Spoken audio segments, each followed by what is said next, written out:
and welcome to season 1 and series premiere of Cold Cuts by Platform. This show features 6 amazing, wonderful, and talented actors who have never, ever, ever, at any point, seen the script that they're about to read for you. It is a concept based on the work of oh no, I'm having some minor technical difficulties live. This is exactly what we signed up. Based on an idea by Declan Grogan, who combined scripted and unscripted podcasting for the Platform team in the winter of 2020 using their open door policy. They took the idea and produced 6 episodes of Oh Wayward Nights, which is a prequel to Declan's podcast, My Town. So I would love for all of you to meet the actors that will be performing for you tonight. As I've mentioned previously, they have not seen the script. They only know the characters that they're playing. So if you could, please introduce yourselves. Tell us a little bit about your experience with cold reading as an actor. And because I'm a little bit hungry from hearing the word cold cuts over and over and over again, how about also telling us your favorite sandwich filling? First up, we have Paige Elena. Hello. My name is Paige Elena. I'll be playing Felicity and the Heiress. I think this is a super fun concept for an audio drama. I'm super excited to cold read. I didn't have to learn any lines, which is really exciting. I love that. And I think, I don't eat a lot of meat, so I think my favorite sandwich filling is going to be cheese. It's going to be a good old classic cheese sandwich. Grilled or raw? Ooh, I gotta say grilled. I like the really fancy grilled cheese sandwiches with like brie and like apples and honey and stuff like that. Like the really bougie stuff. It's the good stuff. Up next, we have Eric Anderson. Hello, hi, my name is Eric. Pronouns are he, him. I play Artie the gardener, and background, I've recorded some audiobooks, and I hate reading anything twice, so this seems just my style. Super excited to be a part of this. Favorite filling would probably be bacon. I mean, it's more of a garnish, but I think it can hold its own. It's not a garnish, it's nature's candy. Yeah. Very true. Up next, we have Maggie Behan. Hello, everyone. My name is Maggie. I'm playing Missy and the Inspector. The extent of my cold reading experience is basically just the classic, audition, callback, first table read, cold read. So I'm very excited to do it in this format as the actual performance.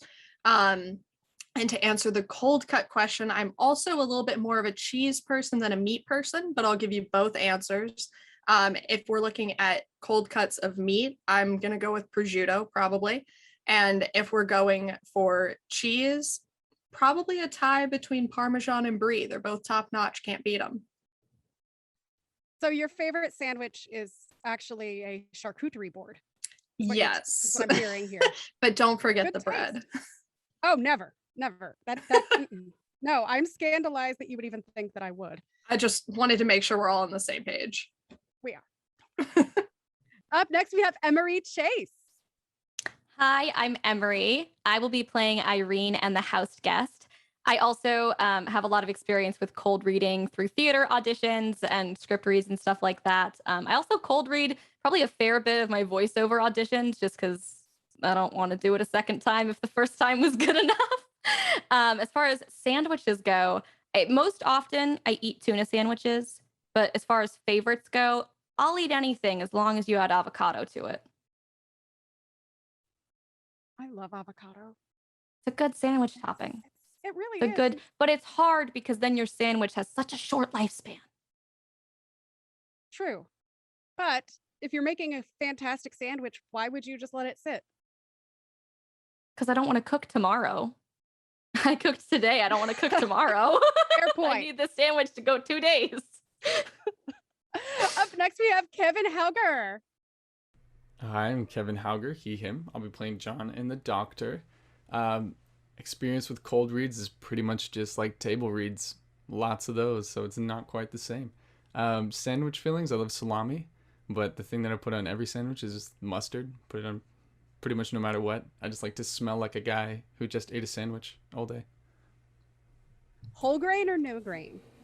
Ooh, whole grain for sure. That's the correct the answer. grainier the better. Yes. Oh, yes. You've got to taste those mustard seeds. It's all about the texture, man. And last but of course not least, we have James Johnston. Hey everybody, James Johnston. I'm based in New York City, he, him. My agent knows that I don't do rehearsals, so this was the perfect project because I pretty much only do cold reads. And as for sandwich fillings, it's got to be anything that comes from Mr. Sub in Union, New Jersey. Shout outs to the boy Joe. And that's my whole, yeah. I hope Joe saw that. He didn't. Well, I'll send him the VOD personally. Anyway, we are about to get ready. So, hey, platform, the script, s'il vous plaît. These scripts will be emailed to all of the actors who, as I mentioned previously, are seeing this script for the very first time. They do not know what will be going on. They do not know how it will end in multiple episodes from now. It's all live. It is all them seeing it for the first time. This story is the broadcast by Carolyn Lesney. It is a murder mystery. I'm halfway expecting it to be like one of those jump scare videos. Like that's what's going to come through my inbox and I'm just going to freak out live. That would be if I was producing this. I'm not producing this. This whole thing was done just for that one bit. Spoiler, it's actually Rick Astley. Please make sure to gesture when you have the scripts. Yes, thank you. Keep it up for me, please. All right, all of our actors are ready to go. This is The Broadcast, Episode 1, The Distant and the Inevitable, by Caroline Lesney. Late at night, in a stairwell. Two pairs of footsteps ring out as they climb the stairs. A young man is panting, almost running, his fellow following quietly behind. I don't know what I expect at this point. 3 years kicking my own ass and still nothing. Well, not nothing, I guess, but nothing real, you know? I thought by now I'd be making some sort of headway, not auditioning every other day and not hearing back. A ping from a smartphone echoes loudly in the bare stairwell. Ugh, Seb again? When is he gonna learn that I'm off on Fridays? The duo's footsteps slow as they leave the stairwell. A ring of keys jingles in the young man's hands. He unlocks his apartment door. They step inside. The young man tosses the keys down and Hey, what are you doing? the door slams behind them. What are you? Hey, help! Ah! The man starts choking, gasping for breath, but he can't throw off his attacker. They slide to the floor, smashing a mirror on the way down and pulling a pile of books with them. The man thrashes, kicking his feet, fighting for his life. Please, please. He wheezes, kicks once more, and falls still. The murderer rises, takes the keys from the young man's limp hand, and locks the door. The crackle of a sickly sweet 1920s song from a gramophone. Welcome back to the Mystery Hour with the Lotus Players. You're listening to Glitter and Betray. When we last left you, our cunning inspector had gathered all her suspects into the lush and summery back garden of Sterling Manor. Among those others under suspicion are the heiress,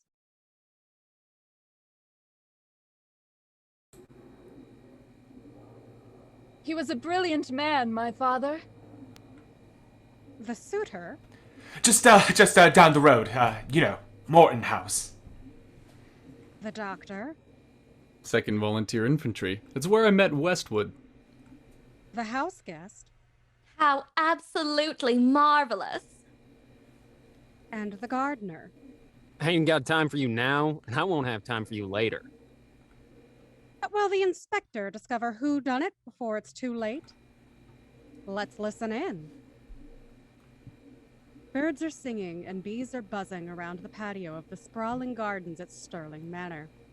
It is 1923 and the Victorian manor house is still the gem of the Massachusetts countryside. There is a polite tinkling of china as the heiress and her gathered guests serve and sip on their tea. Someone coughs daintily. More tea, Doctor. Thank you. Cream? No. Anyone else? This quite reminds me of the tea party I shared with Princess Charlotte in Monaco back in 21.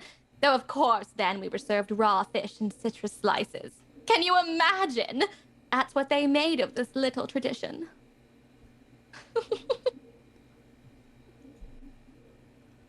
What are we doing here, Inspector? It's getting increasingly difficult to ignore your presence, welcome though it is. I'm simply observing, Doctor. Isn't that what investigators are meant to do? I'm sure I don't know. It's your profession after all, not mine. And I'm quite sure I wouldn't attempt to, say, suture an open wound. Quite? So don't try to solve this, Doctor. You'll only leave a scar. Perhaps you'd like to answer or to ask, that is to say, we would answer. Do you think questions, Inspector, could be a place to start questions? Well, questions about what, exactly? I don't recall an explanation for this detainment. You're very free to go, miss, as is everyone here. Just as long as you don't leave the property. Trust me, as much as I enjoy a game of Trust the Turkey, I know when I'm properly tied up.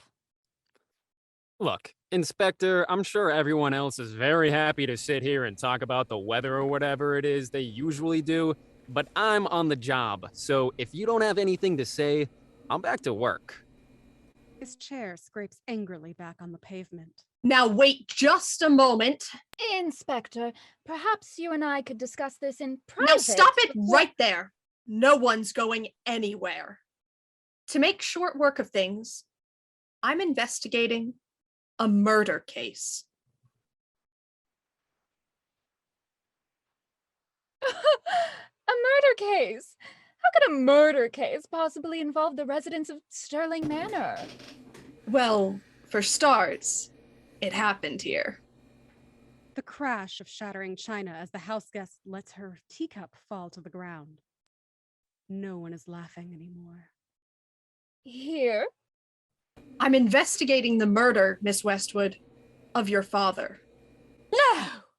But my father, it was a suicide, and Inspector, he jumped. It's more likely, looking back on things, that he was pushed. Pushed? For God's sake, she's shaking like a sinner on a Sunday. Could you show a little decorum?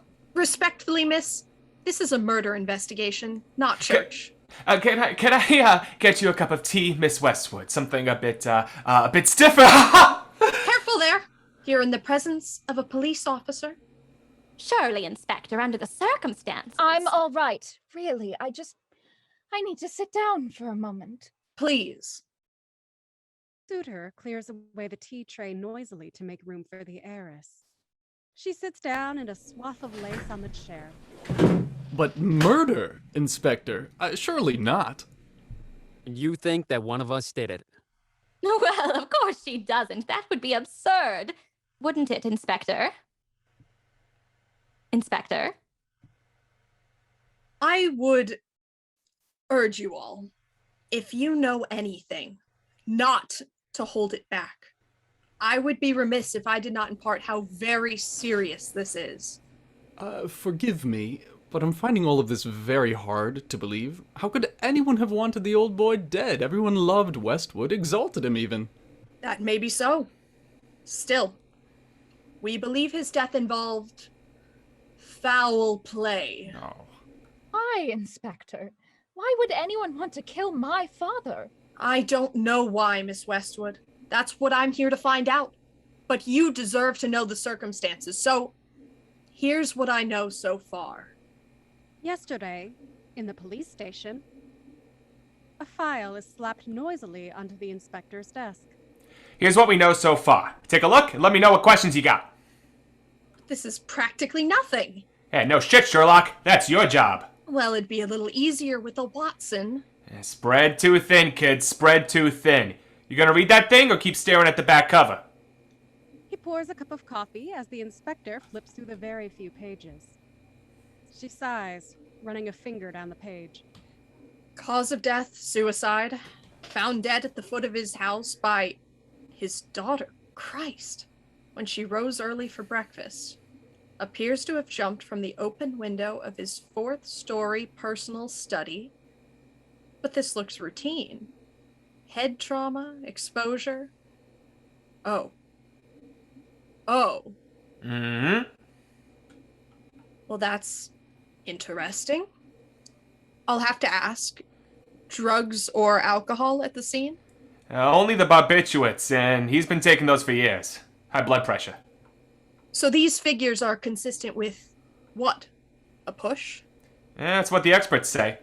And there's his doctor's report that he was in unusually high spirits. And no note. So, a cover-up, premeditation. This is somebody with access. Somebody intimate. My thoughts exactly. Any ideas? 5. 5. Hey, what do we always say? Means, motive, opportunity. We think we know the means. It's your job to figure out motive, and only 5 had the opportunity to push Westwood from his window at 3 o'clock in the morning. 5 that, conveniently for you, are all currently staying at Sterling Manor. So, who are they? Okay. First, the heiress to his fortune, current lady of the estate.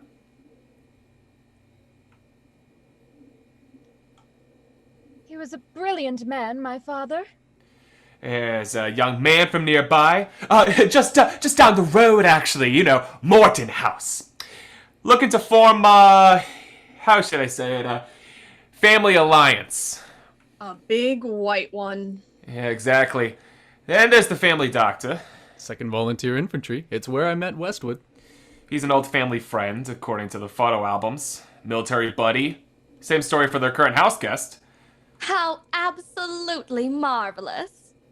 Military buddy. Yeah, family friend, maybe a little more. Miss Westwood reports that her stay is quite extended. And then there's the gardener. I ain't got time for you now, and I won't have time for you later. Notoriously uncooperative. And no one else lives there. Yeah, they let most of the staff go during the war. One boy came back wounded back in 1917, so they let him stay on. And he was in the city at the time of the murder. His alibi's solid. Checked it myself. So 5 people with opportunity. Still, it's not impossible that the old man killed himself. Yeah, not at all. But until we talk to the suspects, we'd better assume he didn't. Back in the garden, the birds are still singing. Clattering of the tea tray has stopped as everyone listens, affixed, to the inspector.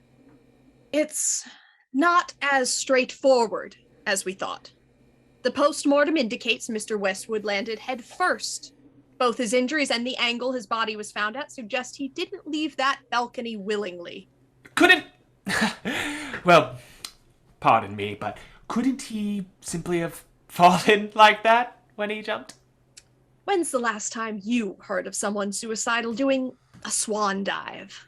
Oh, I think I'm going to be sick. Would you excuse me?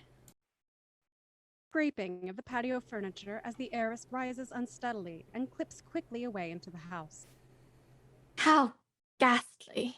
It is rather a grim business, yes.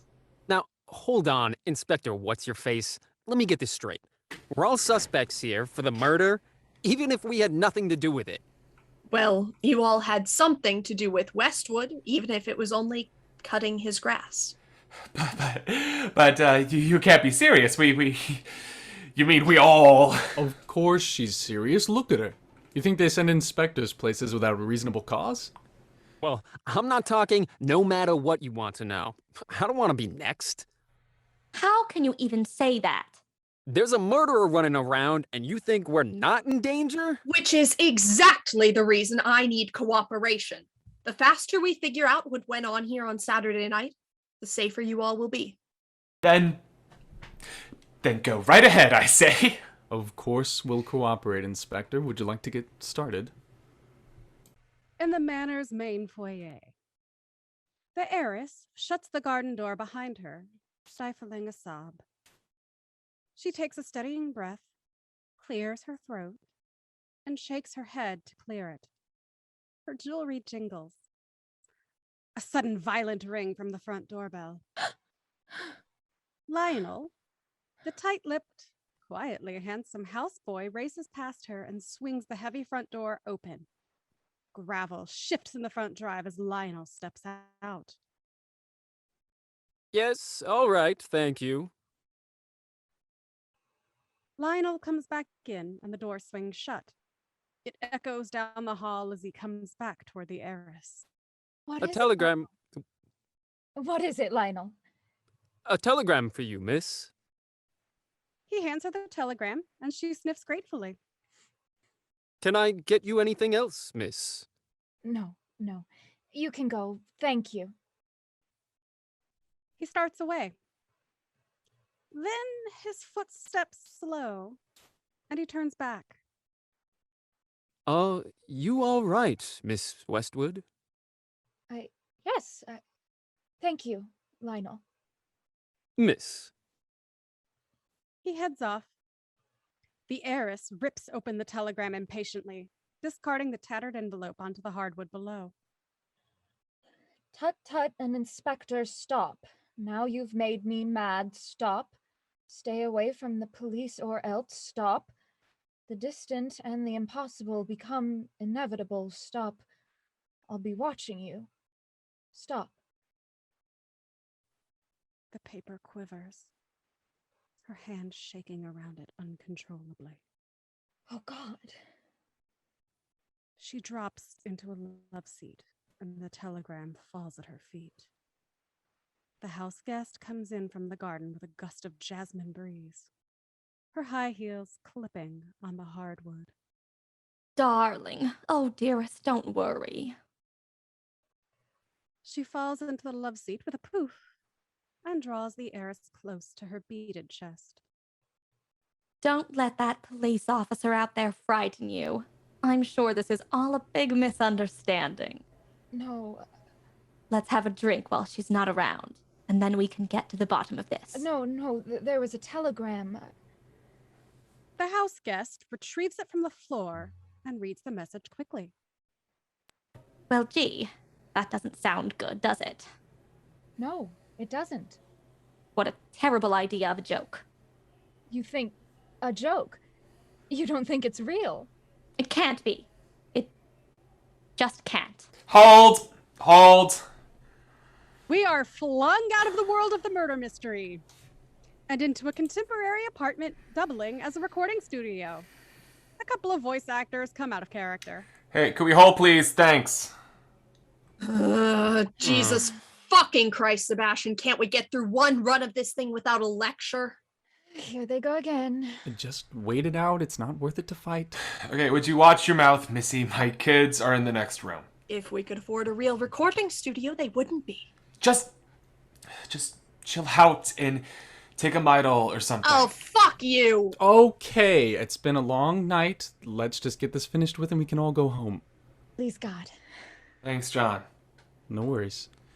Okay, let's run it down quickly, reestablish our character circumstances. What is this, middle school? Just do it, okay? Quick, now, Felicity. The heiress, well-bred and withdrawn into mourning. Okay, right, Missy. The outsider, the relentless and quick-witted inspector. Thank you. John, jumping onto the doctor's track. Right, the medical military vet with a heart of gold. Ironic. Irene. The house guest, high class and conceited. Sounds familiar. And Artie. I'm the gardener. I'm the opposite. And me, the skittish, stuttering suitor. Everyone on the same page? Can we get to whatever the issue is? I'm sorry, Sebastian. I know I was a little flat on the reading of my telegram, but I thought that too much fear would be overkill. So I don't know. What do you think? No. Felicity, you're fine. Actually, I wanted Irene to. Oh, what a surprise! An issue with Irene. Watch it, babe. You are giving me very much Keanu Reeves in the garden scene. He's an icon of the film industry. Guys. Sebastian, whatever you need from me, I promise I can take it. Oh, yeah, her 40 million Instagram followers and 0 acting classes have really prepared her for rejection. Oh, 40 shut million? up, Artie. Egotistic asshole. Nepotism hire. Oh, you want to talk nepotism? How do you think your bland ass got Can we this? wrap this up? I've got an early shoot in Glendale. Hey, if you don't shut up, you're all fired! Thank you.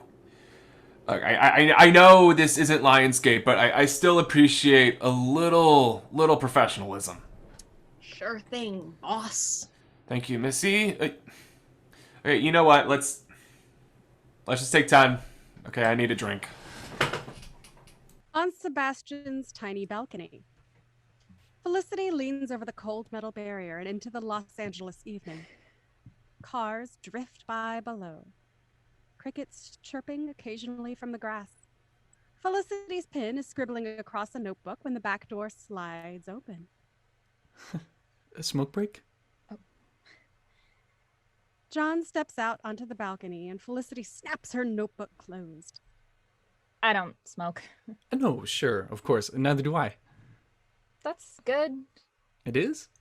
Well, lung cancer and all that. Right. I just needed some air. It's getting a little... I know.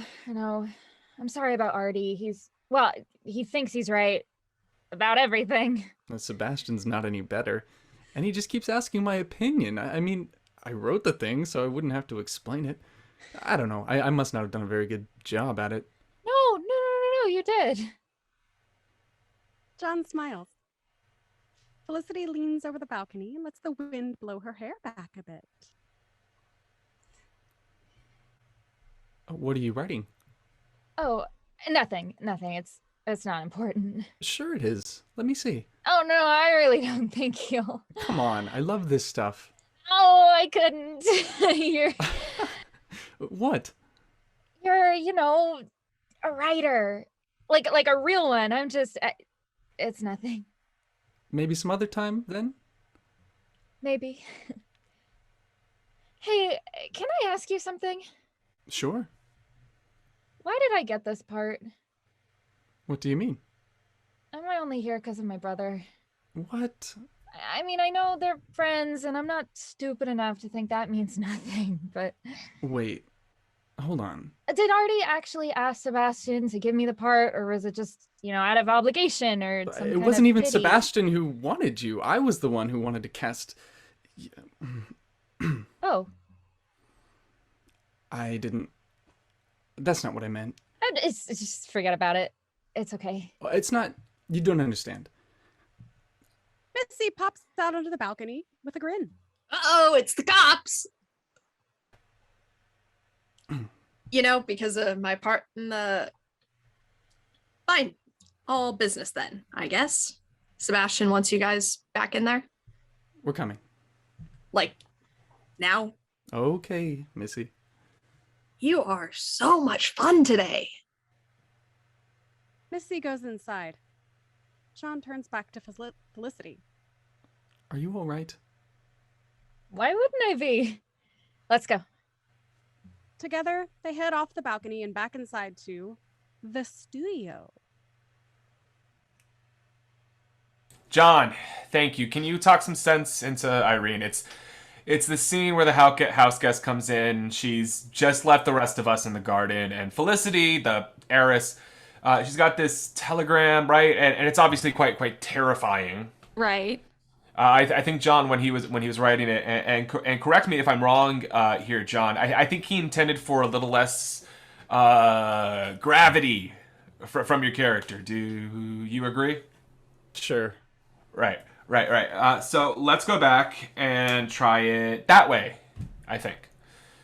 Less gravity on getting a threat?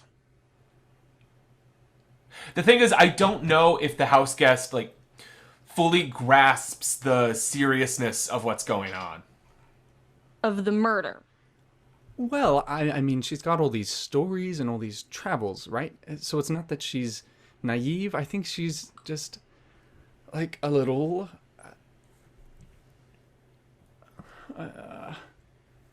Dumb. No, it's experience in a different way.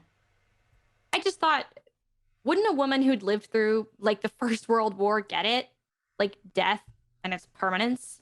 Well, Seriously. I mean, gee. it's not your line, is it, Missy? You've got plenty of your own as the inspector. I just think we've got the gardener and the doctor to kind of represent that hardened trauma. So your character gets emotional complexity and hers doesn't. No. John's only acting in his own work because we lost our actor for the doctor last minute. And he's doing a damn good job of it, so let's not throw accusations around. It's fine, Sebastian. I'll do it your way. Felicity, what do you think? Me? What's your scene too? Well, I don't know. What you said is fine with me. It makes sense that way. So you don't have an opinion on the tone? Whatever you guys want to do. Hey. Great. Now we can try it again. We're back at Sterling Manor. The heiress, sitting with the telegram crushed in her hand, pale as a ghost. Well, gee, that doesn't sound good, does it? No, it doesn't. What a terrible idea of a joke.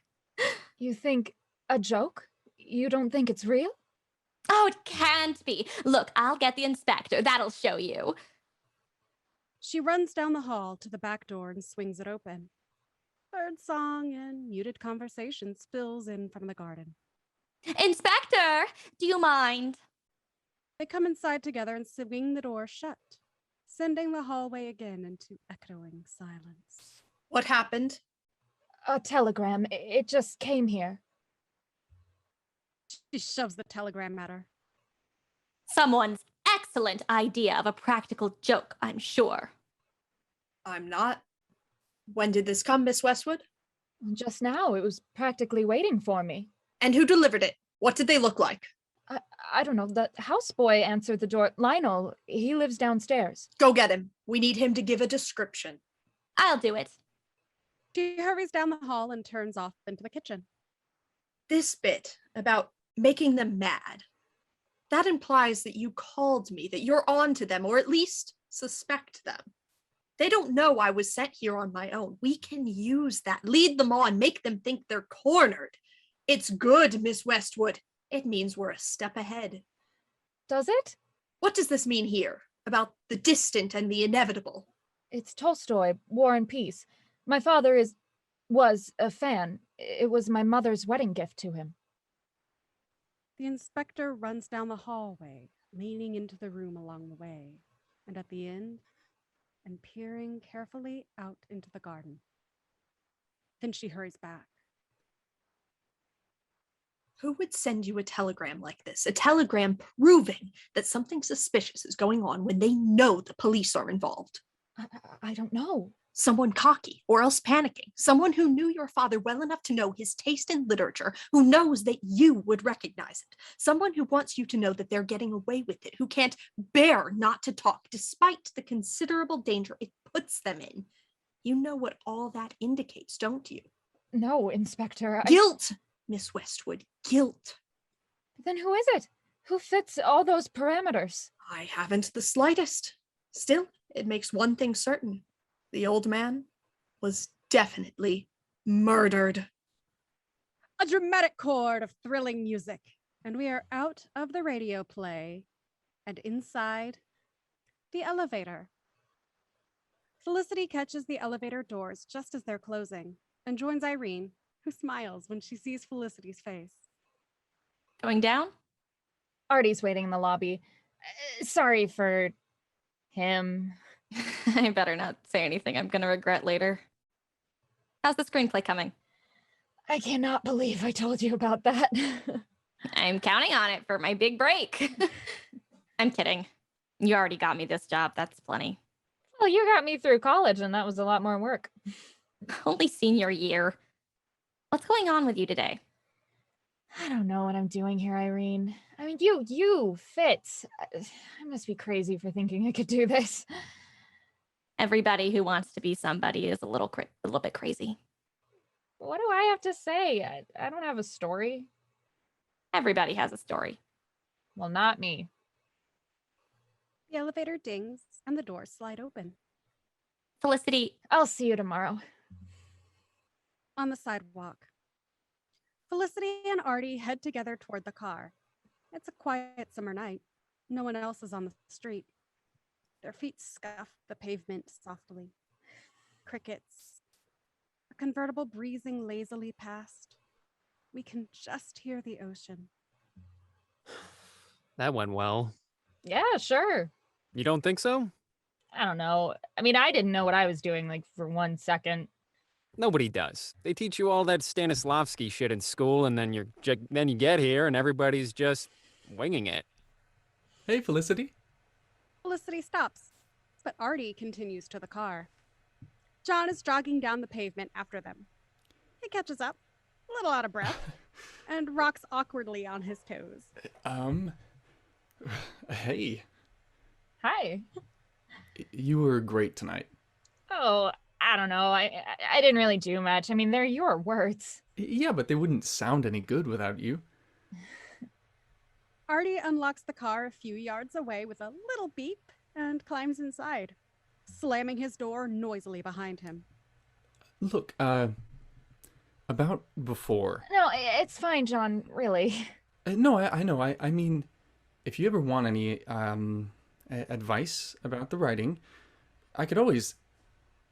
I mean, I know a little about it, so if you wanted, I'm free to help. Yeah, that'd be great, actually. Great. Awesome. Artie leans on the horn, and they both jump. Oh, shit. Sorry, I've got to go. Yeah, okay. I'll text you. Felicity hurries to the car and climbs inside, leaving John on the pavement. She slams the door shut. I was coming, you know. I don't like that guy. Everybody likes him. I know. That's why. They buckle their seatbelts. Artie turns over the engine once, twice, and the car starts. He pulls away too quickly. Piece of shit. Next gig, I'll get something new. Shiny. Artie fiddles with the radio. He spins past static to a classic country song, the news, and some Ariana Grande, finally settling on a soft rock channel. Are you... What? Never mind. No, what? Come on, spit it out. You can't afford to trade this car in. Why? You blew it all already, didn't you? Blew what? What Mom left you? Mom left me fuck all. Well, more than she left me. Hey, who's letting who crash on the couch? You didn't have a tuition to pay, Artie. Yeah, and whose choice was that? Felicity turns and rolls down the window pointedly. The night air blows into the car. Look, I'm taking care of it, okay? Soon I'll land something big and I'll pay it back, all of it, including your student loans. Oh, you don't have to. So, I'll take care of it. So we're doing the brother thing now, huh? The music scratches into static. Artie smashes the button, switching the radio off. They drive in silence for a moment. Tell you what, if you land a Netflix deal or get picked up by William Morris or hit the fucking lotto, whatever, before I do, you can pay off the loans, okay? Okay. They drive on. In front of Artie's apartment building, a bit later, the car pulls up to the curb. Artie leaves the engine running. Go on, I'll see you in the morning. You're not coming in? I got a date with Mary to Netflix and chill to a little Tarantino. Oh, gross. Come on, Fel, go. I'm going. I can't believe you're that desperate to get your foot fetish torture porn party. If I stop the car, it might not start again. Just, would you get out? Fine. Call me if you get stranded in South Central or whatever. She climbs noisily out of the car. She has to slam the car door twice to get it to stay closed. Will you call me if you can't get home? He tosses her the house keys through the window. She barely catches them. Artie! Don't wait up. The car squeals away. Inside Artie's apartment, Felicity shuts the door behind her with a sigh. She tosses the keys onto the side table and takes off her shoes. Going into the kitchen, Felicity presses a button on her cell phone and tosses it down on the counter.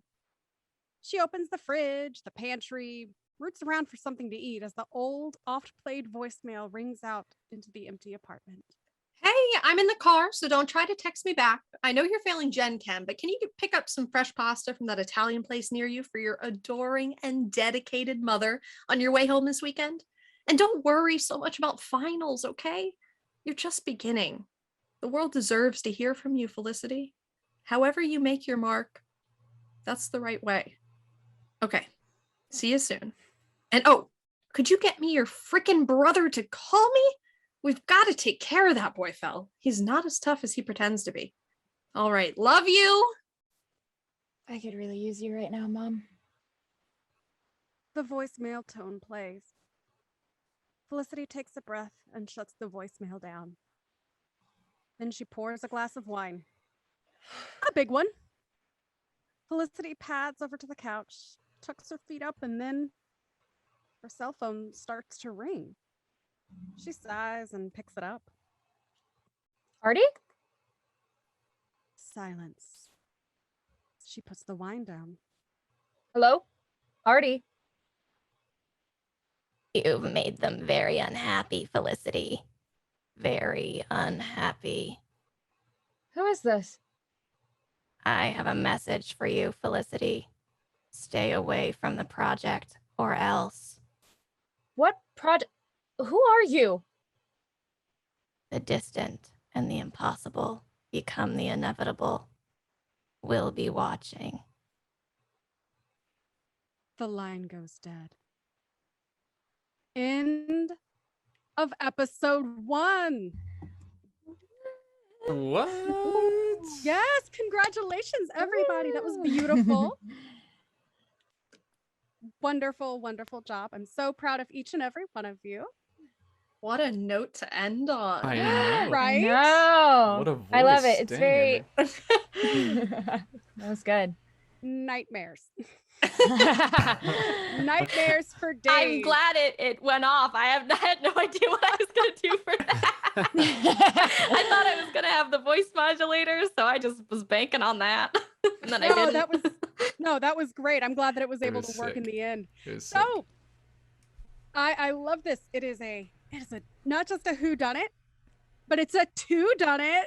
Oh, Can we coin Oh, that? that was good. I Can like we coin that that? one. Who done it? That was good. Please. Thank you. I love puns. I love puns so much. So, who saw two victims? And I would like to hear from all of you who you think both of the murderers might be. And then at the end of this whole series, I'd like to kind of compare and see who got it right and who got it wrong. I love that. So let's go ahead and just start from James, I'm going to go ahead and let you go first since you had to go last when we did the intros. James, who do you think killed, who do you think both of the murderers are? I've been reading a lot of books about CEO mindset and about developing the alpha personality. So I'm going to go ahead and assume it's me for both. Oh. Oh, wow. I love that. I love that don't know the manifest. significance of those things. Yeah, it's in the CEO mindset book I have. It's nothing. Are you sure it's Okay. not because you've been reading American Psycho? I have not actually. I'm normal and I've never read American Psycho. I read books by women. A feminist. But not like other men, ladies. Yeah, I can name Hilary Mantel from Wolf Hall. There you hey, go. that's what I'm reading You had right to now. look. Great taste. You had to Yeah, I know it's what you're reading right now. Incredible. fairness, the movie was directed by a woman. Okay, there you go. So anyway, hey, so Kevin, who do you think are the two murderers here? I swear this is not just coincident with casting, but I have a feeling that it's Irene in the real one, and then I honestly don't know with the fake one. But I feel like Irene takes so much crap, and that's all coming out. Ooh, that's a very good motive right there. Yeah. We'll put a pin in that one. Emery, who do you think the two murderers are? Well, as my castmates know, I work for a murder mystery company, so I feel like there's a lot riding on me getting this correct. Your vote counts for like 5 votes. I think it's not the house guest, because I don't think she would like push somebody. I feel like she would poison somebody. Just I don't know. Like if she was gonna kill somebody, she'd poison somebody. So I don't think it's her. I want it to be the doctor. I feel like because doctors killing people is just so compelling because like no one's supposed to kill anybody, but like they're extra not supposed to. And for the real world. Yeah, so against HIPAA, like the biggest reverse violation. And for the real world murder, it could be Irene. I actually never get to play murderers with the murder mystery company. I always play the victim. So if I got to be the killer, that would be pretty exciting for me. Nice, fingers crossed. Right? Little killer in everyone. Yeah, but I also I don't like Artie, so I feel like I have to say it's him too, just to stay in character. Keep it Get a lot of personal, yeah. anger. It seems like. Yeah. And she didn't leave him very much money, so like, maybe he saw the will and he was angry. Who knows? Or is the mom the second victim? I don't actually even know. It wasn't clear. She was murdered. I think she was. I think the mom is already dead. Okay. Yeah, She's not died okay. a while ago. Yeah, I think that was a non-murder. Maggie, who do you think the two murderers might be? So for the real life one, I'm getting tragic vibes from Artie. I think it's him. Also, he's the only one I guess that we have a motive for so far because of money. So I'm just gonna, for the moment, I'm gonna say it's Artie. For the radio version, I'm gonna go wild card and say it's Felicity. Ooh. Or the heiress. Ooh, I Again, love that. Money. Also, I feel it's unexpected. It's all money. Yeah, all comes Just thinking down to like money. 10 steps ahead, sending the telegram to herself, Yeah, I love that. Exactly. Isn't that how you'd cover your tracks? What's the Yeah, CEO handbook say? with telegrams. Yes, I have my Morse machine right here. That would be pretty, like, very impressive if it is her and she's just going all out for it. Mm-hmm. And you're I not- like that the telegram, whoever wrote the telegram, took the time to pay for the words "tut tut." That exact same thought. That's a great detail. It cost money for each word, so that's paying very extra fun. to be petty. That could be a clue Insane. right there. Who would pay Exactly. extra? Who would pay Exactly. extra CEO. to be like that? The heiress. CEO mindset again. and the Girl heiress boss. does have that kind of money. if She you think does. about it. She's an heiress. It's in her Mhm. name. Yeah. I feel like That's I'm gonna it. have It's to, a wrap, folks. It's done. It's over. We did it. We figured it out. Eric, who do you think the two murderers might be? So I think it's John for real life because I think Artie's right where he's a little sketchy guy. Everybody likes him a little bit too much. Don't trust that guy. And then in the story, I think Sebastian, he's gonna go through like some curves where like you initially think, oh well, he's the suitor, so he's gonna be, it'd be too obvious of a pick. Then they're gonna give him some backstory where it's gonna seem like it's not gonna be him, and it's gonna turn out to be him in the final episode, maybe the second to last episode. Maybe he didn't have the dad's blessing. Yes. You can't marry my daughter, so I'm going to push you out the window. Oh, I love that. That's what I really do. Good. Someone wouldn't let me marry their daughter out the window. Yeah. Oh yeah, right out the window. I love Emery, out you the do window know marriages. that if you're ever accused of murder, that Whoa. like you saying this is just going to be used in a court of law, right? In the Well, I already very said I likely poisoned event someone that- out the window, so I mean, it's just you have to leave them too much evidence to use against you. It has to be too much to sift through. Because again, it would be too obvious of a choice. You have to make Exactly. yourself that person. Exactly. And Paige, Well, see, I was so confident at first. I was like, it's got to be the house guest. She's doing the most right now, and there's no way it's not like covering her tracks. But now maybe that's like the red herring, and I'm a fool, and I've been tricked. But as far as real world, I'm thinking definitely Artie. I think there's some sibling betrayal. I think there's Artie some hate club. Shakespearean familial betrayal. You know what? It was the Tarantino. That's what did it. That's what did it in for me. Fair. There's Yeah. Netflix and chill to a Tarantino movie is insane. Hey, Only we've a all been there. Come on. Truly. Only a little murderer Django would try to get Unchained. I literally try to get just, like, hot thought and of that. heavy to Inglorious Bastards. There's no way. I want to make sure we're all on the same page that next week we all will be showing up with our already crossed out with like the Ghostbusters symbol t-shirts. Oh, yeah. Nice. Yeah. I think next Actually, week I'm just gonna I do was the whole hoping- Charlie Day from It's Always Sunny thing and Oh, just have the whole Hey, diagram. Sylvia. Hey, so- Eric, could I get like a headshot to draw devil horns on? Actually, Yeah, would that be doable? Yeah, would that be doable? Would that happen? Or Artie. You're just getting piled on. Oh, just I know, wait for for real. the tides to turn. Everyone will love Yeah. Artie by the end of this. He's got a He heart lets of his gold. sister sleep on his couch. He's got know. something That's going nice. for him. That's nice. Offering to pay our student loans. My God, I don't have any siblings, but I think if I did, there's no way they would do that for me. I don't know. I think it's a pride True. thing. Like I think he just Oh, wants that- to oh, show it's off by that paying same- them off. Fair enough. How can we paint Artie in the worst possible light? That's what this is gonna be. The worst possible Sound life. terrible. He blew all of his money on coke. That's the Yeah. Well, I will say Eric, I'm you're feeling playing it pretty. great. Yeah. I'm feeling pretty special and vindicated that no one voted for Missy or the inspector. So Yeah. I'm free, It would you're be right. something if the inspector were the murderer. Ooh, OG, interesting. Come to inspect your own OG. murder case. See? Yeah. John knows what he's doing. that's crazy. I just can't find the answer. Give up, everybody. It's It a is draw. file, yeah. It's a draw. Who's to say? Everybody go home. Who's to say?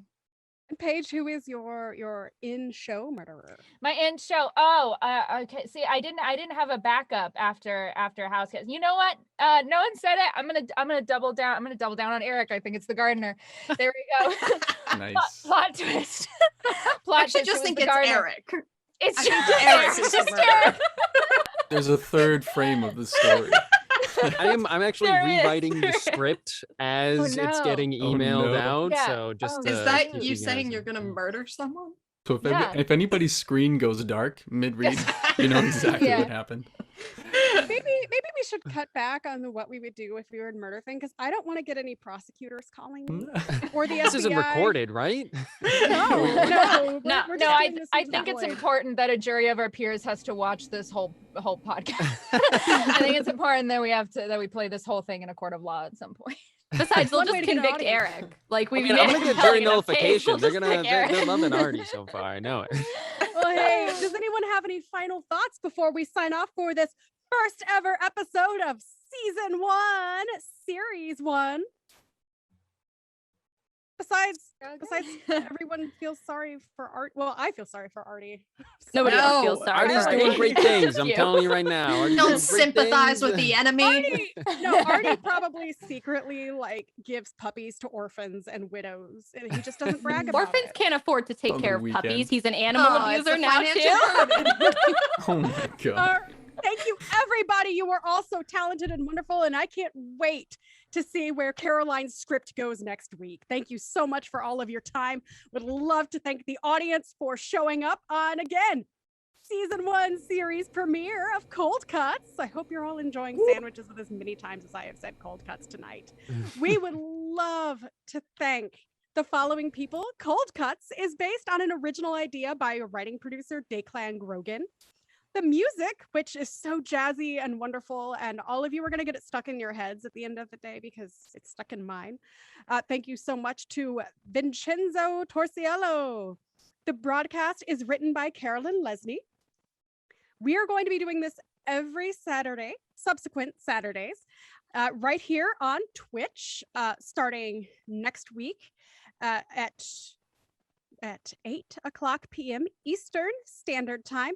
But if you miss an episode, they are going to be posted every Tuesday on YouTube, and the audio is going to be available on all streaming platforms. Make sure to follow us at Platform Prodco, PLATFORMPRODCO, for more information, and we will see you next Saturday. Thanks again, everybody. Woo! Jazzy theme music.